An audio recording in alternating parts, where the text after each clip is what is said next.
வீர முத்திரையர் முன்னேற்ற சங்கமும் தமிழர் தேசம் கட்சியின் பிரதிநிதியாக அண்ணன் கே செல்வகுமார் அவர்கள் தலைமையிலே நாம் ஒன்று திரண்டு அந்த வழக்கை திரும்ப பெற செய்வோம். இதற்கு அடுத்தபடியாக நாம் ஒரு கோரிக்கை வைத்திருக்கின்றோம். இந்த பேருந்து நிலையத்தில் மன்னர் சிலை வைக்கணும். இதுலயும் ஒரு அரசியல் இருக்கு.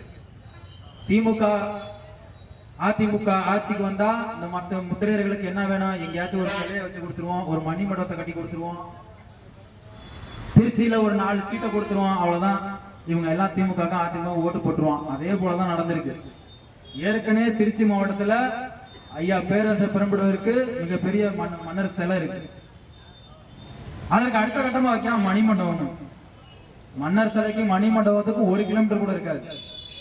நம்ம மக்கள் அங்க போவானா இங்க போவானா, அந்த மக்களை திசை திருப்பதற்காக திருச்சி மாவட்டத்தில் ஒரு மணிமண்டபம் கட்டுவதற்காக நாம் இடம் தேர்வு செய்ய சொன்னது தஞ்சை மாவட்டத்தில். தஞ்சாவூர் மாவட்டத்தில் வை, என் மன்னர் ஆட்சி செய்தது தஞ்சை மாவட்டத்தை மையமா தலைநகரமா வச்சு ஆட்சி செய்தாரு. தஞ்சை மாவட்டத்தில் மணிமண்டபம் கட்டுங்கடானா கட்டுறான் திருச்சியிலே. அப்ப இதெல்லாம் யாரை ஏமாத்துறதுக்கு உண்டான அர்த்தம்? நம்மள முட்டாளாக்கணும்.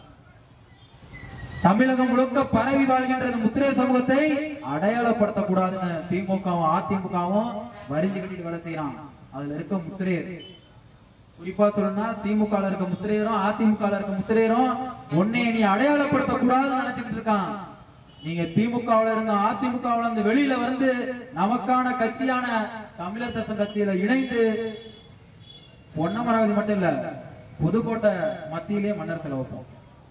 நீங்கள் எல்லாம் ஒருங்கிணைந்து தமிழர் தேசம் கட்சியின் பின்னால் வந்தால் இந்த முத்திரை மக்கள் எங்கெங்க பெரும்பான்மையாக இருக்கின்றார்களோ அத்தனை மாவட்டங்களிலும் நமது பேரரசர் பெரும்படுகும் முத்திரையரை மன்னரின் முழு உருவ சிலைகளை வைத்து அவரை இந்த மக்களுக்கு ஒரு தமிழ் தேசியத்தின் அடையாளமான தமிழ் மன்னராக அவரை அடையாளப்படுத்த வேண்டிய பொறுப்பும் கடமையும் உன்னிலும் எண்ணிலும் இருக்கின்றது என்று சொல்லி வாய்ப்புக்கு நன்றி கூறி விடைபெறுகிறேன்.